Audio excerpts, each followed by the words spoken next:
Angin kencang memporak-porandakan permukiman di Desa Tanjung Sari, Kecamatan Palas, Lampung Selatan Minggu sore.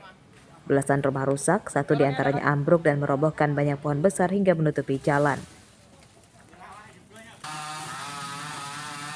Menurut warga, bencana diawali dari cuaca panas yang mendadak mendung tebal. Tidak lama kemudian turun hujan lebat yang disertai angin kencang. Warga yang berada di luar rumah kemudian bergegas menyelamatkan diri bersama anggota keluarganya dengan masuk ke dalam rumah. Itu tiba-tiba hujan lebat, angin kencang, memporak-porandakan ya, banyak pohon tumbang ya kan, rumah sampai ada yang roboh, asbes pada berterbangan, pada berlarian keluar rumah semuanya. Tadi itu awalnya seperti apa sih, Mas? Ya sebenarnya pertama cuaca nggak terlalu ekstrim ya, tiba-tiba mendung itu tebal, terus angin benar-benar kencang, muter-muter sampai kejadian ada yang rumah ambruk. Terus sampean gimana tadi itu? Ada waktu kejadian seperti Ya posisi satu ngeliat angin kenceng kayak gitu ya nyelamatin keluarga dulu Mas. Yang penting keluarganya selamat lah. Kalau masalah kerusakan harta benda ya namanya masih bencana ya kan. Yang penting keluarga selamat aja dulu. Berdasarkan data pemerintah Desa Tanjung Sari, terdapat 15 rumah yang rusak akibat diterjang angin kencang tersebut. Rinciannya 2 rumah rusak berat, 1 rumah ambruk dan sisanya rusak ringan. Pada umumnya kerusakan rumah pada bagian atapnya akibat terbawa angin kencang.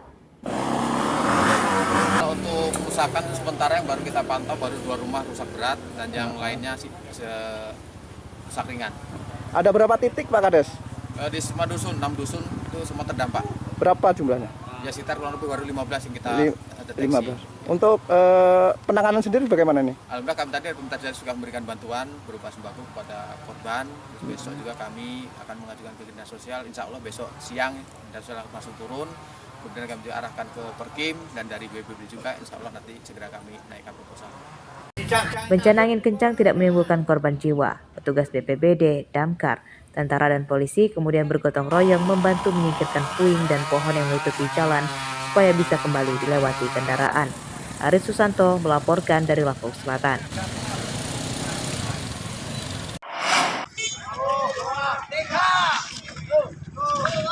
Mobil travel terperosok ke parit di Jalan Desa Eka Mulia, Kecamatan Mesuji Timur, Kabupaten Mesuji pada Senin pagi. Bagian samping dan depan mobil rusak, 3 penumpang terluka dan dibawa ke puskesmas, sedangkan 3 lainnya, termasuk pengemudi minibus, selamat. Menurut pengemudinya, kecelakaan terjadi saat mobil sedang dalam perjalanan menuju Kabupaten Pringsewu. Kecelakaan dipicu pengemudi banting setir karena menghindari menabrak sepeda motor yang mendadak melambatkan kecepatan karena akan menyeberang jalan. Bisa dikendalikan, terus mobilnya bereng kiri, jembrok lah barat itu, baratnya nggak ada airnya, waduh, depannya lagi itu, terus jaga kan. Terus arah kemana mobilnya Pak? Arah Pringsewu. Ada penumpang berapa Pak? Ada penumpang 5 orang. Alhamdulillah sudah diurusin semua, di puskes, sudah berobat semua. Ada 7 jahitan tadi, Iya. sudah dibayar semua. Ketika ada kendala lagi, tinggal ngomong lagi dah. Kita siap tanggung jawab. Warga membantu mengevakuasi korban dan mobil dari dalam parit. Pengemudi travel menyatakan bertanggung jawab atas biaya pengobatan penumpangnya dan tetap mengantarkan penumpangnya hingga ke tempat tujuan. Aris Susanto melaporkan dari Mesuji.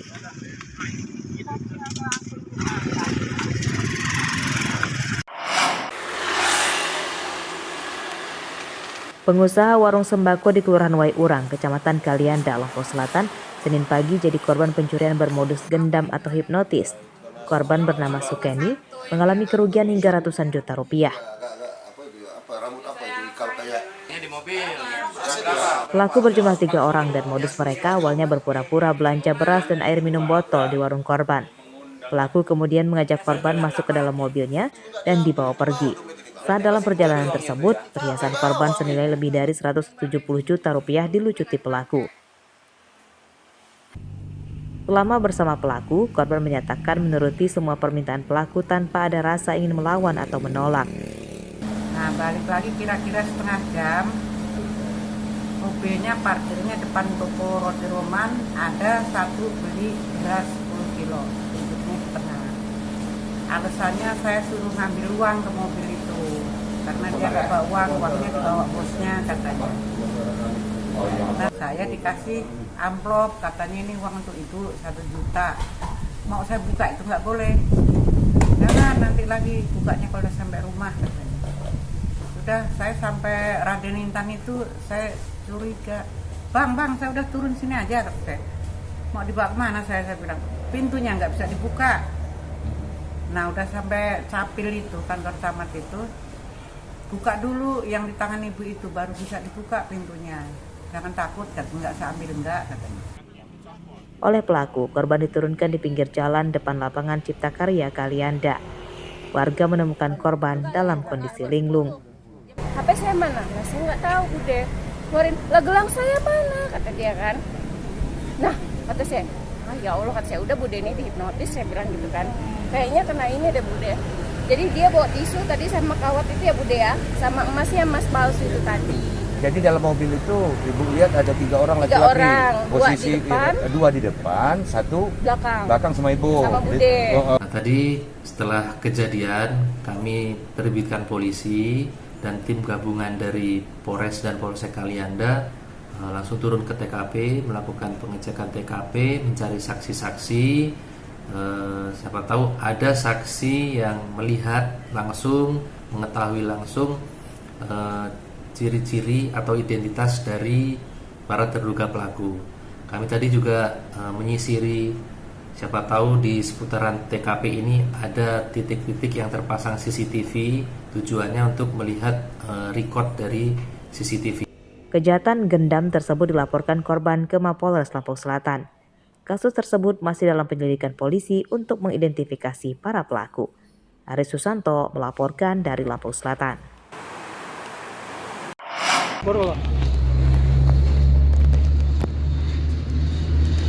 Alhamdulillah. Senpi.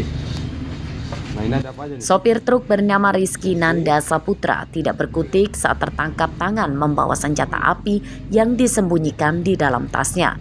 Pria berumur 30 tahun ini ditangkap di sebuah bengkel mobil di Kecamatan Sukabumi, Bandar Lampung, Senin siang. Selain senjata api, 1 selongsong bekas amunisi yang sudah diletuskan turut disita sebagai barang bukti. Benar Pak. Tersangka kemudian digelandang ke Mapolsek Sukarame, Bandar Lampung. Kepemilikan senjata api ilegal tersebut diketahui polisi setelah mendapat informasi jika tersangka sering pamer memiliki senjata api. Dari hasil pemeriksaan, polisi mengungkap senjata api yang dipegang tersangka milik seorang temannya yang masih buron. Senjata api tersebut jadi barang agunan utang sebesar Rp500.000 dari pemiliknya kepada tersangka Rizky. Ini Senpi siapa ini? Ya teman Pak. Ya teman. Dapat dari mana teman? Beli atau bagaimana? Kurang tahu saya Pak. Kak, kamu beli atau bagaimana kok bisa di tangan kamu ini? Gadaian Pak, gadaian. Gadaian berapa? 400 Pak. Oh, 400.000, bukan 500, 400. 400, tembusnya 500. Nembusnya 500. Terus temannya di mana posisinya yang punya ini? Nggak tahu, dia memang jarang pulang. Jarang pulang ya? Rantau ya, kerja. Ya. Termasuk ini punya kamu? Iya. Ini juga punya kamu? Dari informasi tersebut, saya bersama tim langsung meluncur ke TKP mengecek untuk kegiatan judi online tersebut. Alhamdulillah dalam penggerbekan ternyata di tas yang bersangkutan terdapat senpi dan sajam, termasuk selongsong yang sudah meletus. Informasi dari tersangka bahwa ini dapat gadaian dari rekannya yang gadai 500.000, nanti dibalikan menjadi 600.000. Informasinya demikian dari tersangka. Itu tadi ada selongsong yang sudah sempat ditembakkan ya Pak? Seperti ya, apa itu Pak? Penjelasan dari... Saya sampaikan bahwa dari tersangka kami tanyakan bahwa dapat dari temannya ini, rekannya sudah dapat selongsong ini, memang sudah diletuskan. Penyidikan kasus ini masih akan dikembangkan polisi untuk memburu pemilik senjata api ilegal berinisial JR, serta kemungkinan keterlibatan dengan sejumlah kriminalitas di Bandar Lampung. Akibat perbuatannya, tersangka Rizky terancam hukuman 20 tahun penjara. Robi Laste melaporkan dari Bandar Lampung.